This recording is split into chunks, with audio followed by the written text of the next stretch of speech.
اعوذ باللہ من الشیطان الرجیم بسم اللہ الرحمن الرحیم نحمده ونصلی علی رسوله الکریم مولاي صلی وسلم دائما ابدا علی حبیبک خیر الخلق کلہم۔ جعفر بن سلیمان رحمہ اللہ کہتے ہیں کہ میں حضرت مالک بن دینار رحمہ اللہ کے ساتھ ایک دفعہ بصرہ کی گلیوں میں جا رہا تھا۔ ایک عالیشان محل پر گزر ہوا جس کی تعمیر جاری تھی۔ ایک نوجوان بیٹھا ہوا معماروں کو ہدایات دے رہا تھا کہ یہاں یہ بنے گا، وہاں یہ بنے گا، ادھر اس طرح بنے گا، ادھر اس طرح بنے گا۔ مالک بن دینار رحمہ اللہ اس نوجوان کو دیکھ کر فرمانے لگے کہ یہ شخص کیسا حسین نوجوان ہے اور کس چیز میں پھنس رہا ہے، اس کو اس تعمیر میں کیسا انہماک ہے۔ میری طبیعت پر یہ تقاضا ہے کہ میں اللہ جل شانہ سے اس نوجوان کے لیے دعا کروں کہ وہ اس کو اس جھگڑے سے چھڑا کر اپنا مخلص بندہ بنا لے۔ کیسا اچھا ہو اگر یہ جنت کے نوجوانوں میں بن جائے۔ اس سے کہنے لگے جعفر چل اس نوجوان کے پاس چلیں۔ جعفر کہتے ہیں کہ ہم دونوں اس نوجوان کے پاس گئے، اس کو سلام کیا، اس نے سلام کا جواب دیا۔ وہ مالک رحمہ اللہ سے واقف تھا مگر مالک رحمہ اللہ کو پہچانا نہیں۔ تھوڑی دیر میں پہچانا تو کھڑا ہو گیا اور کہنے لگا کیسے تشریف آوری ہوئی؟ مالک رحمہ اللہ نے فرمایا تم نے اپنے اس مکان میں کس قدر روپیہ لگانے کا ارادہ کیا ہے؟ اس نے کہا 1,00,000 درہم۔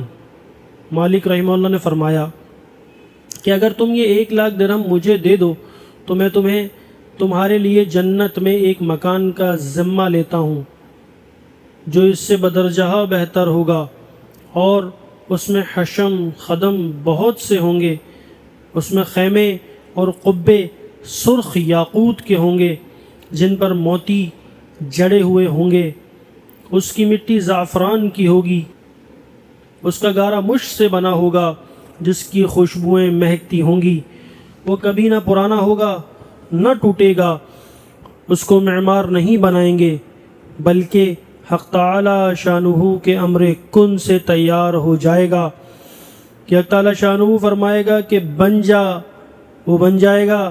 اس نوجوان نے کہا مجھے سوچنے کے لیے آج رات کی مہلت دیجیے، کل صبح آپ تشریف لائیں تو میں اس کے متعلق اپنی رائے عرض کروں گا۔ حضرت مالک رحمہ اللہ واپس چلے آئے اور رات بھر اس نوجوان کے فکر اور سوچ میں رہے۔ آخر شب میں اس کے لیے بہت عاجزی سے دعا کی۔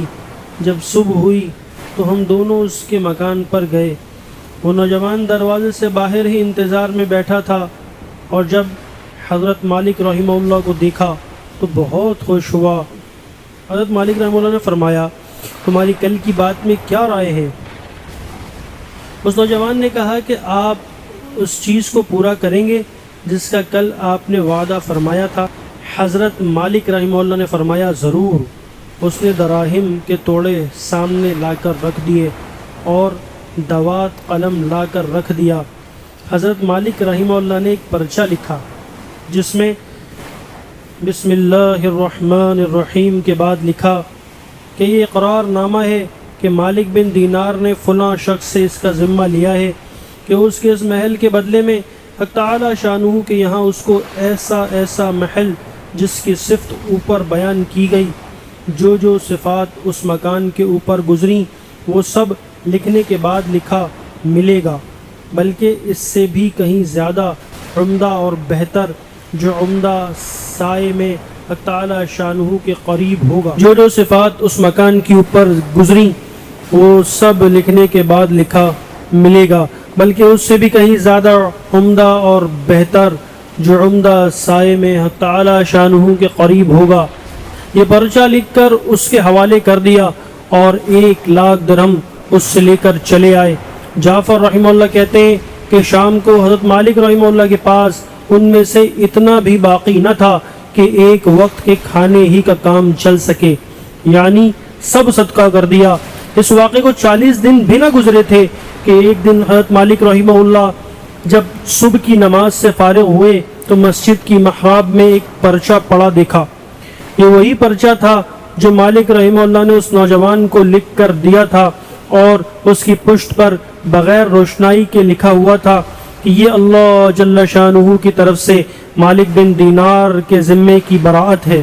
جس مکان کا تم نے اس نوجوان سے ذمہ لیا تھا وہ ہم نے اس کو پورا دے دیا اور اس سے 70 گنا زیادہ دے دیا۔ حضرت مالک رحمہ اللہ اس پرچے کو پڑھ کر متحیر سے ہوئے۔